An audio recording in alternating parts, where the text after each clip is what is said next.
안녕하세요. 다윗이 동굴에서 사울을 죽이지 않고 자신의 결백을 호소합니다.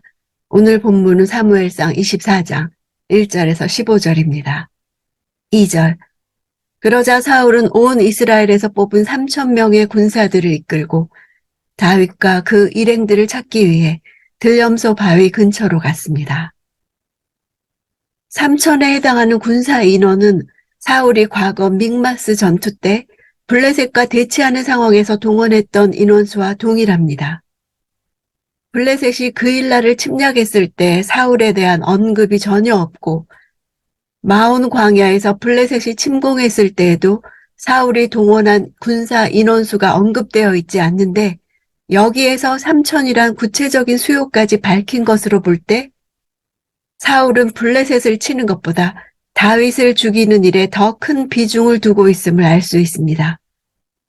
이렇게 이스라엘의 왕으로서의 비정상적인 모습은 다윗의 비정예 부대 600명에 대해서 3,000명의 정예 부대를 동원했다는 사실 자체에서도 드러납니다.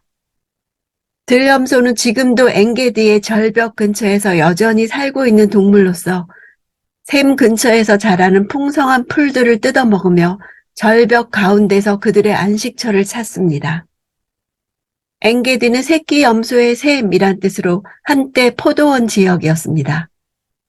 큰 바위들이 있는 산악지대와 깊은 협곡으로 이루어져 있고 사해 쪽으로는 절벽과 동굴들이 많아서 은신처로 적합했습니다. 들염소 바위란 고유 명사이기도 하고 사해로 내려가는 벼랑 지역의 바위들을 가리키는 일반 용어이기도 합니다. 들염소들이 살고 있는 이 장소는 인적이 드물고 물이 비교적 풍부해서 자연 목축지로도 적합했습니다.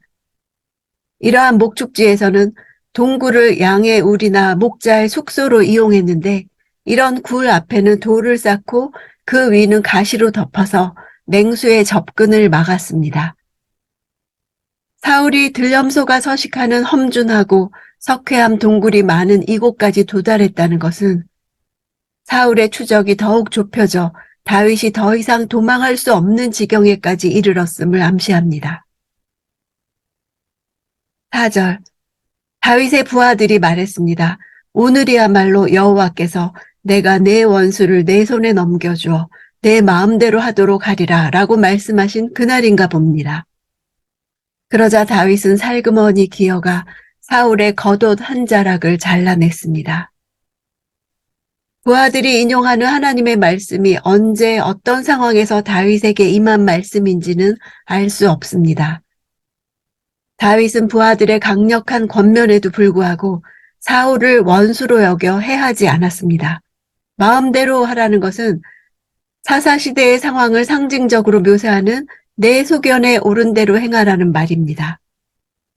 다윗은 자신의 눈앞에 닥친 현실만을 바라보고 행동하지 않고 현실의 배후에서 역사하시는 하나님을 자신의 왕으로 인정함으로써 자신의 소견이 아닌 하나님의 뜻대로 행동했습니다. 반면에 부하들은 사울을 원수로 해석하고 내 소견에 좋을 대로라는 것을 죽이라는 뜻으로 해석합니다. 넘겨주다 하는 단어는 여호와께서 적을 붙이실 때 사용하는 단어입니다. 즉 전쟁의 개념으로 지금 사울을 죽여야 한다고 해석한 것입니다. 예언 자체는 유효해도 해석과 적용은 왜곡될 수 있습니다. 겉옷은 신분을 나타냅니다. 사울에게 속해 있는 왕의 겉옷을 자른 것은 그 옷이 상징하는 바 사울에게 속해 있는 왕권을 상징적으로 접수했다는 뜻입니다. 길갈에서 사울은 사무엘의 겉옷을 찢은 적이 있습니다. 그때 사무엘은 여호와께서 오늘 이스라엘 나라를 왕에게서 떼어 왕보다 나은 왕의 이웃에게 주셨다고 선언했었습니다. 6절. 다윗은 자기 부하들에게 말했습니다. 내 손을 들어 여호와께서 기름 부어 세우신 내 주인을 치는 일은 여호와께서 금하신 일이다. 그는 여호와께서 기름 부어 세우신 왕이다. 현 상황을 하나님께서 사울을 다윗에게 붙이신 절호의 기회로 인식하고 있는 부하들의 생각과는 완전히 상반되게 다윗은 여호와의 기름 부음 받은 자를 치는 것은 결코 하나님으로부터 나온 것이 아님을 알았습니다. 하나님께서 기름 부어 세우신 자는 인간적 수단과 방법으로 패할 수 없고 오직 하나님께서만 패하실 수 있다는 하나님 중심적인 생각인 것입니다. 9절, 다윗이 사울에게 말했습니다. 어째서 왕은 사람들이 다윗이 왕을 해치려고 한다라고 한 말에만 귀 기울이십니까? 다윗은 사울이 자신을 쫓는 것을 주위 사람들의 충동으로 돌리고 있습니다. 이는 사울의 마음을 돌리기 위한 의도로 보여집니다. 사울이 자신을 핍박하는 이유가 사람들의 말에 순종한 결과임을 드러내면서 반면에 다윗 자신은 유리한 상황을 이용해 사울을 죽이라는 부하들의 말을 거절했습니다. 다윗이 사람들의 말에 귀를 기울이지 않을 수 있었던 것은 여호와의 말씀에 순종했기 때문입니다. 10절, 오늘 왕께서는 여호와께서 동굴 속에서 왕의 목숨을 내 손에 넘겨주셨음을 확실히 아셨을 것입니다. 저더러 왕을 죽이라고 부추긴 사람들도 있었지만 나는 왕의 목숨을 아껴 오히려 나는 내 손으로 내 주인을 치지 않겠다. 그는 여호와께서 기름 부으신 왕이기 때문이다 라고 말했습니다. 확실히 아셨을 것이다. 직역하면 당신의 눈이 정녕 보았다입니다. 눈과 보았다라는 단어를 사용한 것은 사울이 사람들의 말만 듣고 자신을 죽이려 했던 것을 지적하는 것입니다. 즉 사람들의 소문으로 자신을 판단하지 말고 직접 눈으로 본 것을 근거로 자신을 판단해달라는 뜻입니다. 왕의 목숨을 아꼈다는 주어도 원어로는 나의 눈입니다. 나의 눈이 왕을 아꼈다입니다. 왕의 눈이 보았다와 마찬가지로 눈은 판단력을 상징합니다. 다윗은 하나님을 기준으로 판단했고 반면에 사울은 하나님을 제외하고 오직 정치적인 정욕으로 자신의 눈, 사람들의 눈으로 판단했습니다. 11절, 내 아버지여 보십시오. 내 손에 있는 왕의 이 옷자락을 보십시오. 내가 왕의 옷자락을 잘라냈지만 왕을 죽이지는 않았습니다. 그러니 내가 왕께 잘못을 저지르거나 반역한 것이 아니라는 것을 알아주십시오. 왕은 내 목숨을 빼앗으려고 찾아다니시지만 나는 왕께 죄를 짓지 않았습니다. 알아주십시오로 번역된 히브리어는 아십시오 그리고 보십시오입니다. 직접 눈으로 보고 확인한, 직접 체험한 지식을 의미합니다. 집사람들이 정보를 제공했을 때 사울은 그들을 돌려보내면서 다윗이 정말 어디 있는지 알아라, 그리고 보아라 이렇게 말한 바가 있습니다. 사울도 소문이 아닌 눈으로 확인된 확실한 정보를 요구한 것입니다. 다윗은 소문이 아닌 체험한 사실에 근거해 자신을 판단해 줄 것을 촉구합니다.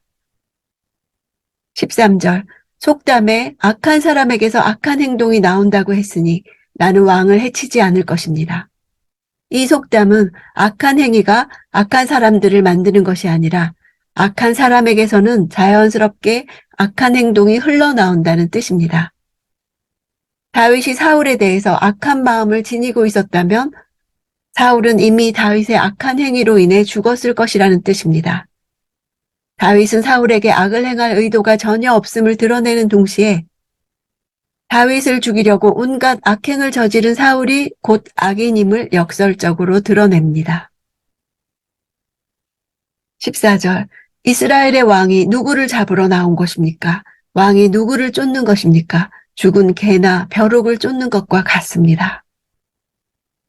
사울의 신분을 왕으로, 자신을 죽은 개나 벼룩으로 비유하며 사울이 다윗을 죽이려는 행동이 어리석고 무가치한 것임을 밝히고 있습니다.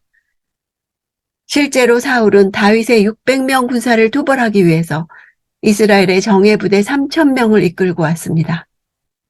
죽은 개는 아무 가치가 없는 사람을 가리킵니다.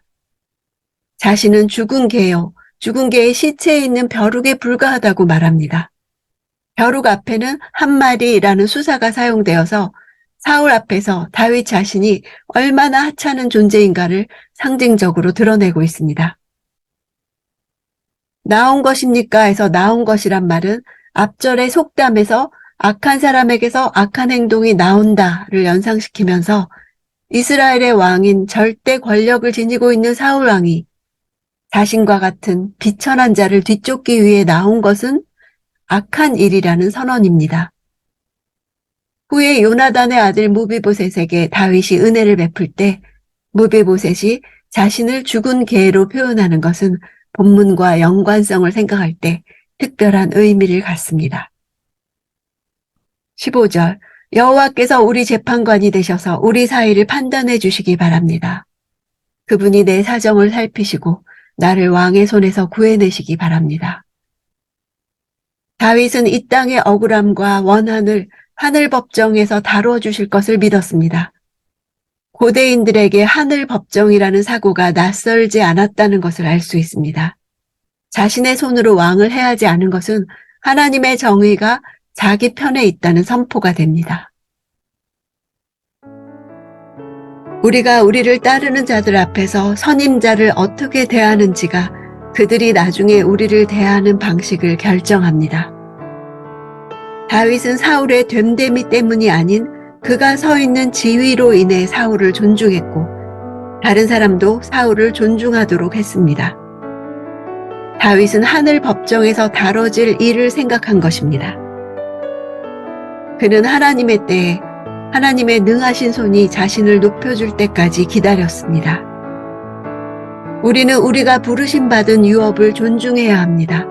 만일 우리가 전임자의 겉옷을 끊임없이 벤다면 정작 우리가 그것을 받게 될 때 무엇이 남아있겠습니까? 비록 그 지위를 가진 자가 존중할 가치가 없어 보일지라도 존중할 때 우리의 시즌에 우리의 이름이 존중받게 될 것입니다. 다른 사람을 깔본다고 해서 자신이 더 위대해지지는 않습니다. 형제를 고소하는 자들과 함께하면 하나님의 기름 부음을 잃습니다.